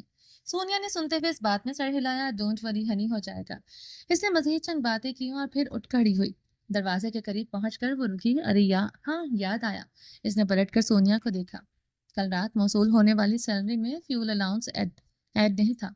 آپ فائنانس ڈپارٹمنٹ سے بات کریں گی یا میں خود کروں؟ اس کے انداز میں کچھ جتاتا ہوا تھا۔ سونیا کو اپنے چہرے کی تپش نکلتی محسوس ہوئی۔ آج تک کبھی کوئی ان تک سیلری کی کمپلینٹ لے کر نہیں آیا تھا، پر وہ تو ڈائن تھی۔ ڈونٹ وری، انہوں نے بس اتنا ہی کہا اور فجر مسکرا کر باہر نکل گئی۔ اب اس کا رخ HR آفس کی جانب تھا۔ وہ نچلے فلور پر تھے اور سیدھا آپریشن ڈپارٹمنٹ پہنچ گئے۔ سب نے اسے دیکھا اور پھر پہچان لیا۔ اس کے ہاتھ اور ماتھے کی پٹی نمایاں تھی۔ میرا امپلائی کارڈ تیار ہے؟ اس نے ایک لڑکی سے پوچھا۔ میں چیک کرتی ہوں۔ وہ اپنے سسٹم میں دیکھ رہی تھی۔ اس کی انگلیاں لیپ ٹاپ کی بورڈ پر پھسل رہی تھیں۔ آپ کو کارڈ مل چکا ہے نا؟ جوائننگ کے 3 دن بعد ہی۔ وہ لڑکی الجھی ہوئی تھی۔ یہ سنتے ہی فجر کے تاثرات تن گئے، اور اسی دن میں نے ریٹرن کر دیا تھا کیونکہ میری پوزیشن کاسٹیوم ڈیزائنر کی ہے۔ پورا 1 مہینہ گزر چکا ہے، مجھے میرا اپ ڈیٹڈ کارڈ نہیں ملا۔ کیا ایچ آر کو ان کا کام اب ایک ڈیزائنر سمجھائے گی؟ اس نے ہاتھ غصے سے میز پر دے مارا۔ لڑکی اچھل پڑی۔ اس کی آواز اونچی تھی اور لہجہ سخت۔ پوری آپریشن ٹیم پل بھر کو ساکت رہ گئی۔ مجھے میرا امپلائی کارڈ اگلے 20 منٹ میں میرے کیبن میں چاہیے، ورنہ نتائج کے ذمہ دار پوری آپریشن ٹیم ہوگی۔ وہ انہیں تنبیہ کرتے پلٹ دی۔ آپ ایچ آر ٹیم سے ایسے بات نہیں کر سکتے۔ پیچھے سے اسسٹنٹ مینیجر کی آواز ابھری۔ وہ رکی اور پلٹ کر دیکھا۔ اس کے چہرے پر استضاء ابھری، مسکان ابھری۔ پہلے ایچ آر ٹیم کا اپنا کام کرنا سیکھ لیں، پھر میں ایچ آر ٹیم سے بات کرنا سیکھ لوں گی۔ وہ طائرانہ نظر ڈالتی پھر سے پلٹ گئی۔ اب اس کا رخ اپنے کیبن کی طرف نہیں بلکہ وہ اسٹوڈیو کی طرف بڑھ رہی تھی۔ وہ اسٹوڈیو میں داخل ہوتے اسے لگا کہ جیسے وہ کسی اور جہاں میں آ گئی ہو۔ کاسٹیوم ڈیزائنرز کی پوری ٹیم سر جوڑ کر کام کرنے لگے ہوئے تھے۔ ڈھیروں پتلے تھے جو دیواروں کے ساتھ لگے تھے، رنگ برنگے ملبوسات، عجیب و غریب موتی، ہیرے اور پتہ نہیں کیا کیا جو ملبوسات کو سجاتے تھے۔ مختلف رنگوں کے بڑے بڑے ڈبے، ڈھیروں کاغذ اور اسکیچ بکس۔ وہ سب ایک نظر اسے دیکھ کر ٹھہر گئے۔ اس کی بات چیت سب سے ہو جاتی تھی پر بے تکلفی کسی سے نہیں تھی۔ فجر آ رہی ہوگی، ان میں سے کچھ اسے دیکھ کر اس کی جانب لپکے۔ میں ٹھیک ہوں، وہ بس اتنا ہی کہہ پائے۔ کچھ دیر بعد جونیئر آرٹسٹ کی پوری ٹیم ان کے سامنے کھڑی تھی۔ اس کا پہلا کاسٹیوم ڈیزائننگ میں تھا، جبکہ باقی 2 کاسٹیوم کے اسکیچ اس نے بیگ میں رکھی اسکیچ بک سے نکالے تھے۔ وہ اب اس کے گرد آدھا دائرہ بنائے ہوئے تھا۔ وہ ایک جانب کھڑی تھی، ہاتھ میں پکڑے اسکیچز انہیں دکھانے کے بعد وہ اب انہیں تفصیل سے سمجھا رہی تھی۔ کام محنت طلب ہے اور مجھے یقین ہے ہم کر لیں گے۔ اس کا سمجھانے کا انداز اچھا تھا۔ وہ ہاتھ اٹھا کر بات کرتی تھی جو اس وقت دوسرے ڈیزائنر بھی اسے سن رہے تھے۔ اچھا کام کرنے کے لیے اچھی موٹیویشن چاہیے ہوتی ہے، جو اس وقت فجر اپنی ٹیم کو دے رہی تھی۔ یقیناً وہ سب مل کر کچھ بڑا کرنے والے تھے، اور گزری رات وہ تو جیسے اس کی زندگی میں آئی ہی نہیں تھی۔ اس وقت سائٹ پر موجود تھا۔ کئی ایکٹر کی زمین پر اس وقت سینکڑوں لوگ تھے، انجینئرز، آرکیٹیکچرز، مزدور، مشینیں اور بھی کافی لوگ۔ سن گلاسز لگائے رئیس اس وقت کافی مصروف نظر آتا تھا۔ کھلی زمین پر جگہ جگہ کیمپ لگائے گئے تھے۔ تہ خانے کے لیے کھدائی کی جا رہی تھی۔ یہ اس کا ڈریم پروجیکٹ تھا۔ کئی ایکٹر پر پھیلائے شاپنگ مال بنانے کے لیے اس نے سالوں محنت کی تھی۔ وہ انجینئرز اور آرکیٹیکچرز ٹیم کے ساتھ بیٹھا۔ گرمی کافی زیادہ تھی پر سبھی کام کر رہے تھے۔ کئی فلور بنانے تھے، کتنی منزلیں رکھنی تھی، کتنے سٹورز بنانے تھے، یہ چیزیں پہلے ہی طے شدہ تھیں۔ ازوا باہر سیکیورٹی ٹیم کے ساتھ ڈسکشن کرتی نظر آ رہی تھی۔ کچھ دیر بعد رئیس کیمپ سے باہر آیا۔ ازوا اسے دیکھ کر اس کی جانب بڑھی۔ مراد کہاں ہے؟ اس نے چاروں جانب نظریں گھمائی۔ پوچھا۔ وہ اسے صبح سے نظر نہیں آیا تھا، حالانکہ آج اسے سائٹ وزٹ کرنی تھی۔ وہ نہیں آیا۔ سینے پہ بازو باندھے کھڑی ازوا نے سپات لہجے میں جواب دیا۔ کیوں؟ اس نے چشمہ اتارتے پوچھا۔ وہ کہہ رہا ہے باس کا سنگل مرنے کا ارادہ ہوگا، وہ بنا باپ بنے نہیں مر سکتا۔ مجال ہے جو ازوا لفظوں کا ہیر پھیر سیکھ لے۔ 2 شادیاں کرنے کے باوجود مراد کے ہاں اولاد نہیں تھی۔ رئیس نے اس کی بات سنی اور جیب سے موبائل نکالا۔ اس نے دائیں ہاتھ پر پٹی بندھی تھی۔ وہ مراد کا نمبر ملا تھا۔ ایک جانب بڑھ گیا، بیل جا رہی تھی لیکن وہ فون نہیں اٹھا رہا تھا۔ مجال ہے جو وہ بھی فون بند کر دے۔ تھک ہار کر مراد کو ہی فون اٹھانا پڑا۔ ہیلو، مراد کی غصے بھری آواز ابھری۔ ایک چھٹی کر کے کتنے بچوں کی لائن لگا دی ہے۔ چھوٹتے ہی اس نے مراد کی دکھتی رگ دبا دی۔ جب تمہارے جیسا کالا رنگ میرے گھر کی منڈیر پر بیٹھا ہو تب بچے کیسے ہوں گے؟ جب تمہارے جیسا کالا ناگ میرے گھر کی منڈیر پر بیٹھا ہو تب بچے کیسے ہو سکتے ہیں؟ وہ کلس کر بولا۔ رئیس نے وہ مشکل مسکراہٹ چھپائی۔ اسے پہلے کہ ناک تمہیں ڈسے فوراً پہنچو۔ اس نے لہجہ سخت کرتے حکم دیا۔ میں اپنے سسرال آیا ہوں۔ وہ جلد بھن گیا۔ تمہیں اپنے سسرال کا خیال ہونا چاہیے۔ میں نہیں آ رہا۔ مشکل سے وہ اپنی ناراض بیوی کو منا پایا تھا۔ تمہارا تو باپ بھی آئے گا۔ ناک بار بار ڈس رہا تھا۔ باپ کو بلا لو کیونکہ میں سالانہ چھٹیوں پر ہوں۔ رئیس کی بھویں سکڑ گئی۔ ایچ آر کا کام تھا اور مراد کو ان کی طرف سے سالانہ چھٹیاں مل گئی تھیں۔ کون جی ایم تمہاری طرح سالانہ چھٹیوں پر جاتا ہے؟ مراد عالم، اب فون بند کرو۔ وہ رئیس میں اس کا ملازم صحیح، پر باہر وہ اس کا اچھا ساتھی اور دوست تھا۔ دونوں میں طنز و مزاح چلتا رہتا تھا۔ میں تمہیں جی ایم کے پیون بنانے میں زیادہ وقت نہیں لوں گا، اس لیے شرافت کے ساتھ پہنچو، سائٹ پر پہنچو۔ اس کا لہجہ حتمی تھا۔ مراد نے بنا کچھ کہے فون کاٹ دیا۔ وہ جانتا تھا مراد نہیں آئے گا، پر جب رئیس کی چھٹیاں خراب نہ کر لیتا اسے سکون کی نیند کیسے آتی؟ فون واپس جیب میں رکھتے گہری سانس لیتا۔ وہ دوبارہ کیمپ کی جانب بڑھ گیا۔ ہاں، اب کچھ اندرونی سکون ملا تھا۔ Joseph palace, Edinburgh. ولیم کی جب کھلی آنکھ کھلی تو اس نے خود کو مختلف جگہ پر پایا۔ یہ منظر تہہ خانے کا نہیں تھا۔ اس نے چاروں جانب نظریں دوڑائیں، سمجھ نہیں آیا جو ہوا وہ خواب تھا یا حقیقت۔ اس کی تو حقیقت بھی کابوس کی نظر ہو چکی تھی۔ یہ کابوس کی دنیا جہاں وہ پھنس چکا تھا۔ ابھی تک یہی احساس ہوتا تھا کہ وہ کابوس کے زیر اثر ہے، کیونکہ کابوس دنیا کی وہ واحد دنیا ہے جس میں پھنسنے کے بعد انسان جسمانی تکلیف محسوس کر سکتا ہے، اور ولیم جس قدر جسمانی تکلیف کے زیر اثر تھا، اس کی ذہنی صلاحیت کو بھی متاثر کیا گیا تھا۔ وہ پھٹی پھٹی نگاہوں سے چاروں اور دیکھے گیا۔ یہ کسی کمرے جیسا تھا، بلکہ کسی بڑے ہال جیسا۔ دیواریں صاف تھی، یہاں روشنی تھی، فرش صاف تھا، سامنے دیوار پر بڑی LED سی لگی تھی۔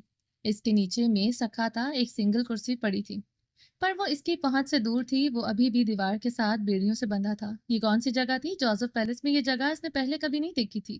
یہاں کوئی کھڑکی نہیں تھی، البتہ لکڑی کی سیڑھیاں اوپر کی جانب دکھائی دیتی تھی۔ وہ خشک لبوں پر زبان پھیرتے سمجھنے کی کوشش کرنے لگا، پر کچھ سمجھ نہیں آیا۔ اور پھر اس نے دروازہ کھلنے کی آواز سنائی دی۔ آواز پر وہ زینوں سے آ رہی تھی، پر زینوں پر چلنے کی آواز سنائی دی۔ پرانی لکڑی پر قدم رکھنے سے الگ طرح کی آواز پیدا ہوئی تھی۔ وہ گردن اٹھائے اوپر دیکھنے کی کوشش کرنے لگا۔ پھر اسے جارج آتا دکھائی دیا، ہاتھ میں کھانے کی پلیٹ پکڑے وہ نیچے اتر رہا تھا۔ ولیم نے اسے دیکھا اور پھر گردن جھکا لی۔ ہیلو برادر۔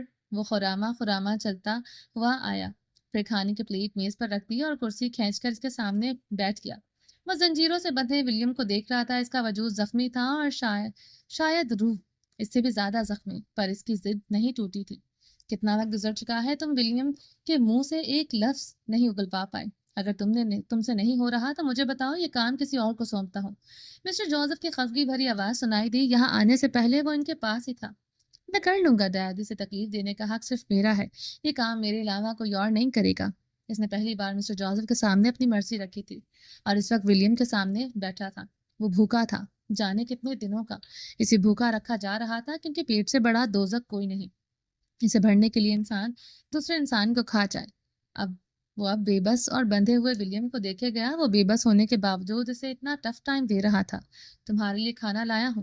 وہ اس کی اطلاع پر ولیم نے سر اٹھا کر اسے دیکھا۔ کھانے کی خوشبو پہلے ہی اس کی بھوک مزید بڑھا چکی تھی۔ جارج کی نظریں پل بھر کو ولیم کی نگاہوں سے ٹکرائیں۔ ولیم کی آنکھوں میں بے پناہ شکوے تھے۔ اپنے ہاتھوں کو کھانا کھلانے والا جارج اسے نوالے سے ترسا رہا تھا۔ اسے دھیرے دھیرے سمجھ آ رہا تھا کہ نبوت کا اعلان کرنے پر آپ صلی اللہ علیہ وآلہ وسلم کے ان کے دشمن کیوں بن گئے تھے۔ میں ایسا نہیں چاہتا تھا، پر تم نے مجھے یہ سب کرنے پر مجبور کر دیا۔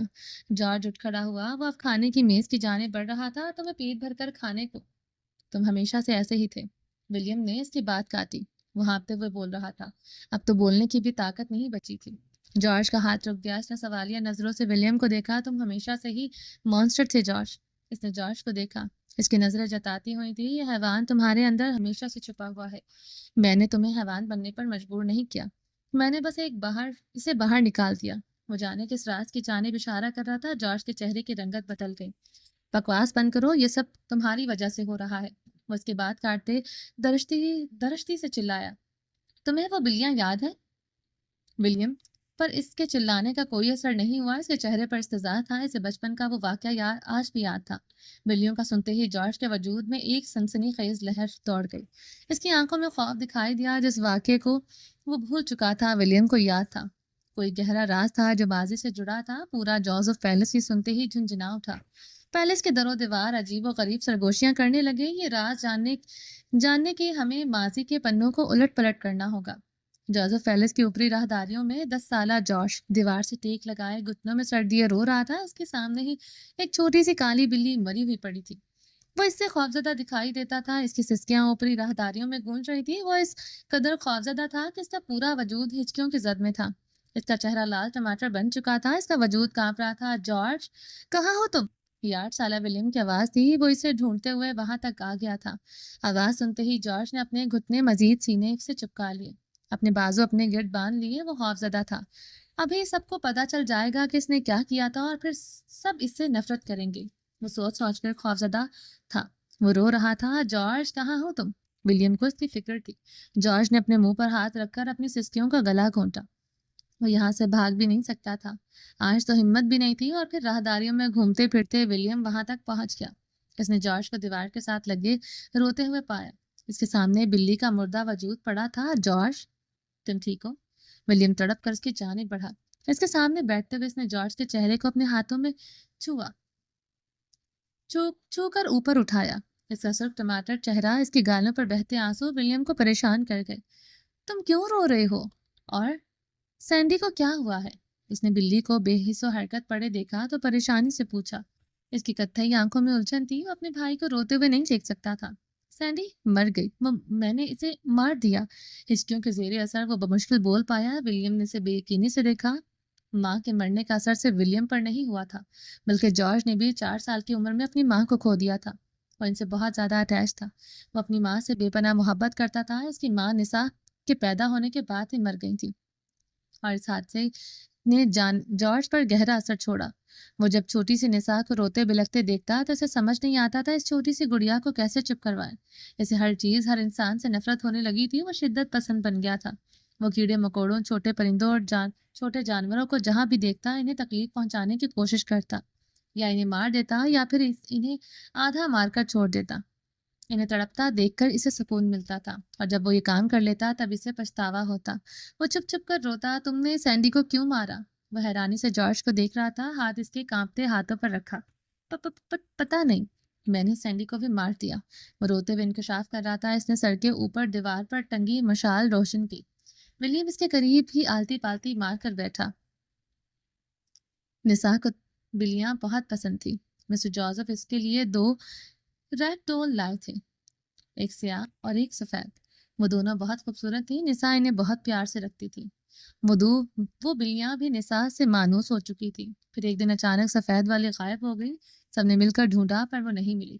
جارج اور ولیم اسے پورے محل میں ڈھونڈ چکے تھے پر وہ کہیں نہیں تھی. اس کا نام سیڈی تھا. نسا بہت روئی پر اسے صبر آ گیا. پھر اس نے اپنی توجہ سیاہ سینڈی پر لگا دی. سینڈی کو جارج نے مار کر ندی میں پھینک دیا تھا، اور پھر آج سینڈی بھی مر چکی تھی. جارج جب اسے دیکھتا تھا اس کے اندر کچھ ہوتا تھا. اس کے ہاتھ سینڈی کا گلا دبا کر اسے مار دینا چاہتے تھے. وہ نسا سے چھپتے ہوئے سینڈی کو اوپر لایا اور اس کا گلا دبا دیا. جب تک دبائے رکھا جب تک اس کا جھٹکتا وجود ساکت نہیں ہو گیا. جیسے ہی وہ بے جان ہوئی جارج کو جیسے ہوش آ گیا. جب اسے اندازہ ہو گیا کہ وہ کیا کر چکا تھا، اس کے اوسان خطا ہو گئے. آج اس میں ہمت نہیں تھی کہ وہ اسے اٹھا کر لے جاتا اور ندی میں پھینکاتا. وہ خود سے خوفزدہ ہو چکا تھا. وہیں بیٹھ کر رونے لگا. پتہ نہیں کب سے وہ رو رہا تھا. I am a monster William. تم مانسٹر نہیں ہو. تم نے کچھ نہیں کیا. ولیم نے روتے ہوئے جارج کو چپ کروانا چاہا. جو بھی ہوا وہ خوفزدہ تھا، پر ولیم کو جارج بہت عزیز تھا. سب کو پتہ چل جائے گا، نسا کو بھی، ڈیڈ کو بھی. وہ مجھ سے نفرت کریں گے. وہ سسک رہا تھا. کسی کو پتہ نہیں چلے گا. کوئی تم سے نفرت نہیں کرے گا. ولیم اٹھ کھڑا ہوا. اس نے سیاہ سینڈی کو ہاتھوں میں اٹھایا اور پھر ایک جانب چل پڑا. اس کا رخ سامنے راہداری کے آخر میں لگی کھڑکی کی جانب تھا. وہاں پہنچ کر اس نے کھڑکی کو کھینچ کر اوپر کیا اور مری ہوئی بلی کو نیچے پھینک دیا. جارج اسے سانس روک کے دیکھ رہا تھا. کھڑکی بند کرتے وہ واپس آیا اور اس کے قریب بیٹھ گیا. سب کو لگے گا وہ کھڑکی سے گر کر مری ہے. تم سے کوئی نفرت نہیں کرے گا. اس نے ہاتھ بڑھا کر جارج کے آنسو پہنچے. تم مانسٹر نہیں ہو.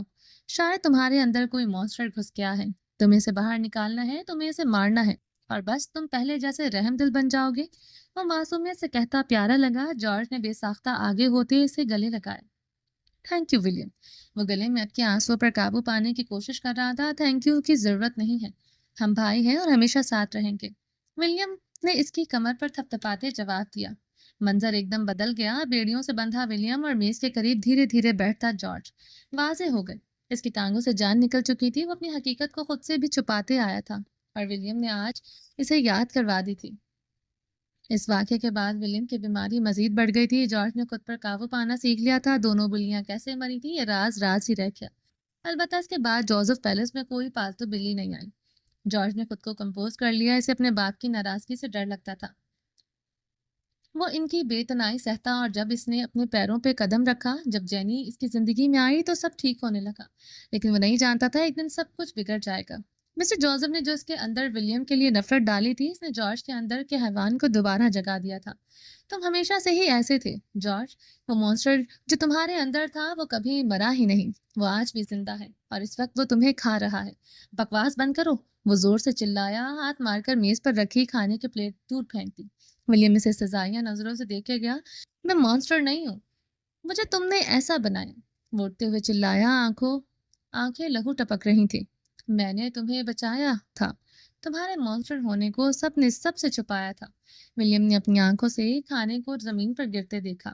بھوک شدت سے اس کے اندر ابال اٹھ رہے تھے، یعنی مزید بھوکا ہی رہنا تھا۔ میں مانسٹر نہیں ہوں، جارج چلاتا ہوا سیڑھیوں کی جانب بڑھا اور پھر وہاں سے بھاگتا ہوا چلا گیا تھا۔ ولیم کا سر جھک گیا۔ اس کا وجود ڈھیلا پڑ چکا تھا۔ اس کی قید ابھی ختم نہیں ہوئی تھی۔ چلیں جی باقی کا نیکسٹ پارٹ میں کنٹینیو کرتے ہیں۔ اگر آپ نے ابھی تک میرے چینل کو سبسکرائب نہیں کیا تو جلدی سے سبسکرائب کر دیں اور مجھے جلدی سے بتائیں کہ آپ کو یہ ایپیسوڈ کیسی لگ رہی ہے۔ ابھی میں آپ کو اس کا سیکنڈ پارٹ بھی دیتی ہوں، ٹھیک ہے؟ چلیں جی اپنا ڈھیر سارا خیال رکھیے گا، دعاؤں میں یاد رکھیے گا۔ اللہ حافظ۔